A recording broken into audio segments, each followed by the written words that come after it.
Hola chicos, hoy les traigo la creepypasta de El suicidio de Calamardo.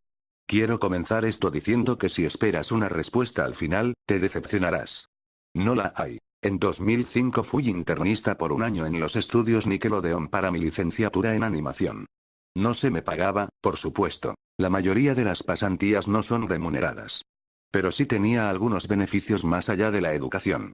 Para los adultos quizá no sería la gran cosa, pero la mayoría de los jóvenes estábamos ilusionados con la oportunidad. Ahora bien, dado que trabajaba directamente con los editores y animadores, podía ver los episodios tiempo antes de que salieran al aire. Recientemente habían hecho la película de Bob Esponja y el personal se sentía, en cierta forma, drenado de creatividad, por lo que tomó un poco más el comenzar con la nueva temporada. Pero el retraso se prolongó debido a razones más inquietantes. Hubo un problema con la inauguración de la cuarta temporada que echó todo y a todos hacia atrás por varios meses. Yo y otros dos internistas estábamos en la sala de edición junto con los animadores principales y editores de sonido para la última versión del capítulo. Recibimos la copia que se suponía que sería Miedo a una Burger Cangreburger y nos juntamos alrededor de la pantalla para ver. Puesto que aún no es el producto final, los animadores usualmente colocan una cinta de nombre sarcástica, algo así como una broma interna para nosotros, con títulos falsos y usualmente lascivos, por ejemplo, ¿cómo no es que funciona el sexo en lugar de una nana para un bivalvo cuando Bob y Patricio adoptaron a una vieira? Nada particularmente gracioso, pero risas laborales. Así que, cuando vimos el título El suicidio de Calamardo, no lo consideramos algo más que una broma mórbida. Uno de los internistas hizo una breve risa gutural ante ello. La despreocupada música introductoria inició el programa. La narrativa mostró primero a Calamardo practicando con su clarinete, tocando algunas notas desafinadas como acostumbra. Escuchamos a Bob riéndose desde afuera, y Calamardo se detiene, gritándole que haga silencio, pues debe practicar para el concierto al que asistirá esa noche. Bob contesta con un está bien y su historia continúa junto a Patricio yendo a visitar a Arenita.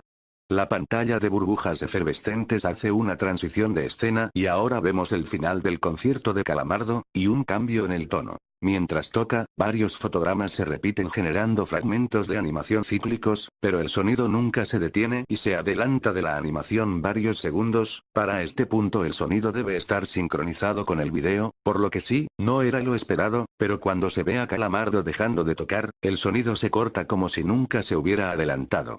Hay un leve murmullo entre la multitud antes de que comiencen a abuchearlo a tal punto que llegas a oír la malicia en sus voces. Se retrata la expresión de Calamardo y se le muestra visiblemente atemorizado. La toma se mueve hacia la multitud, con Bob en el centro de todos, también abucheando. Pero eso no es lo más inusual. Los ojos de los personajes son más detallados, de pupilas rojas, pero como ojos auténticos. No ojos de personajes reales, pero sí diseñados por medio de computadora. Algunos de nosotros cruzamos miradas, naturalmente confundidos. Pero dado que no éramos los escritores, no cuestionamos aún el atractivo que tendría para los niños. La siguiente escena muestra a Calamardo sentado al borde de su cama luciendo muy solitario. La vista más allá de su ventana circular deja ver el cielo nocturno, así que no ha pasado mucho desde el concierto. Sin embargo, la pista de sonido se ha desactivado. Se sentó ahí, parpadeando en silencio por 30 segundos. Puso sus manos, tentáculos, sobre sus ojos y gimoteó mudamente por un minuto más, todo mientras el sonido de fondo acrecentó de ser un acompañamiento silente a uno ligeramente audible. Se escuchaba como una brisa pacífica a través de un bosque. Sus sollozos se comenzaron a intensificar, ahora más penetrantes, mezclados con enojo. La pantalla parpadeó por un momento, para luego torcerse boca abajo y volver a su estado original. La banda sonora de viento se atormentó, como si una especie de huracán se desdara en la lejanía. Pero ni siquiera esto causó distracción de la profundidad que se podía sacar del llanto de Calamardo, sonando como si los parlantes fueran huecos que nos permitían oírlo desde el otro lado. Debajo de ambas vertientes de sonido podías oír, tímidamente, el eco de alguien riendo. Acontecía en intervalos aleatorios y nunca duraba más de 2 segundos, así que se nos hacía difícil distinguir su origen. Vimos este capítulo 2 veces. Discúlpenme si comienzo a sonar demasiado específico, pero tuve suficiente tiempo como para engromar cada detalle. Luego de 30 segundos, la imagen se diluyó y se retorció violentamente en tanto algo parpadeaba por encima de la pantalla, como si un solo fotograma hubiera sido reemplazado. El editor de animación a cargo hizo pausa y rebobinó fotograma por fotograma. Lo que vimos era la imagen de un niño no mayor de 6 años. Su rostro estaba magullado y embarrado en sangre. Uno de sus ojos, el izquierdo, colgaba reventado fuera de su cabeza.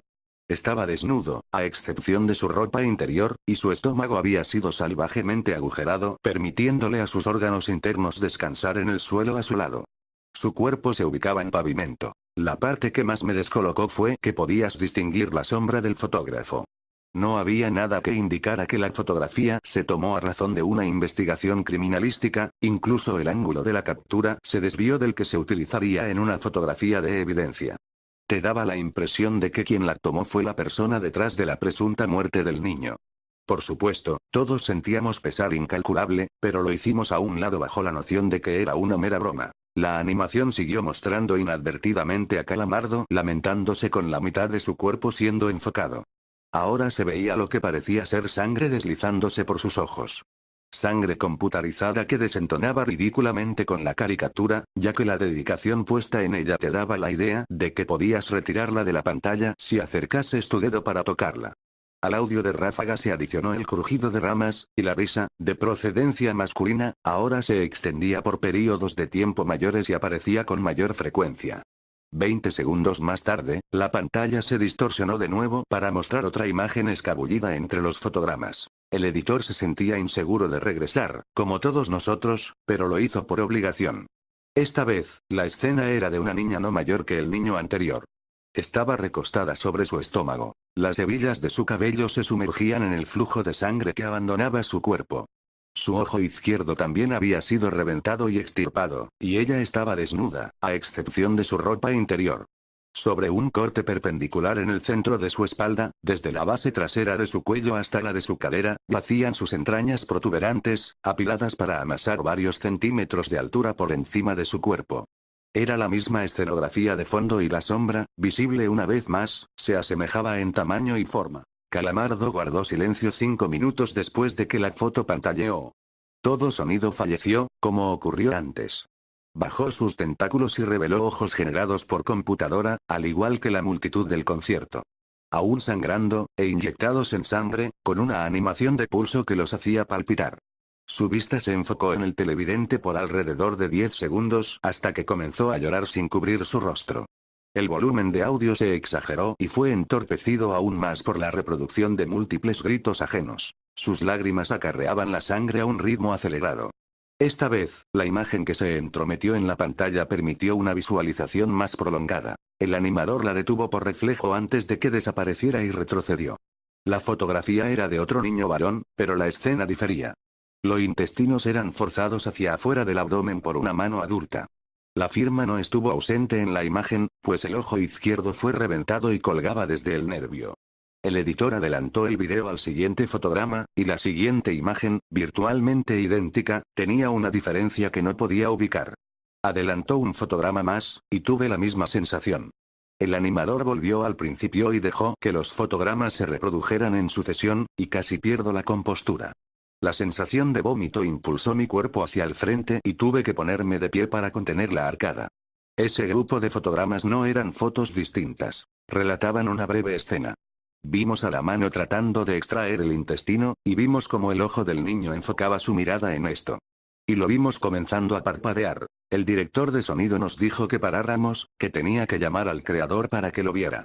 El señor Hillenburg llegó dentro de 15 minutos. Estaba confundido por el motivo de la urgente convocatoria, así que el editor reprodujo los fotogramas de nuevo para él. Luego, la animación de Calamardo se retomó y esta enmudeció una vez más. Por 3 segundos, el rostro semieditado de Calamardo apuntó su mirada hacia la nada, hasta que la voz profunda que reincidía con su risa exclamó algo. «Hazlo». Calamardo aferró sus manos a una escopeta que inmediatamente apuntó dentro de su boca, y disparó. Su cuerpo fue impulsado hacia atrás y el aire se contaminó de sangre y materia gris generados por computadora, contrastando animación en tercera dimensión con los bocetos rudimentarios de la pared, la cama y el suelo. Los últimos segundos del episodio mostraban el cadáver de Calamardo contorsionándose sobre su cama luego del impacto, y su cabeza destapada, asomándose por el borde de la cama, escurría sangre en el piso. Su ojo izquierdo estaba suspendido a centímetros del suelo, apuntando su mirada petrificada hacia él. El señor Hillenburg se enfureció ante esto, obviamente. demandó saber qué era lo que sucedía. La mayoría de las personas habían abandonado la habitación para ese punto, así que solo era un puñado de nosotros quienes estaban con él. La única teoría que pudimos plantearnos fue que el archivo se editó por alguien dentro de la cadena del estudio de dibujo hasta aquí. Se llamó al director de tecnología para que lo analizara, y se mostró que, en efecto, el nuevo material se grabó por encima del original. Todo equipo de personal fue examinado en busca de software y hardware ajeno, pero todo estaba en orden. Debido a la naturaleza de las fotos, las autoridades decidieron conducir una investigación menor, pero nada resultó de ella. Ninguno de los niños fue identificado ni ninguna pista fue obtenida de las fotografías. No descubrimos qué pasó ni nadie más lo hizo, y, quienes recogimos la voluntad suficiente para ver la cinta desde su comienzo hasta su final, sabíamos que esperar cualquier otro desenlace habría sido ingenuo de nuestra parte.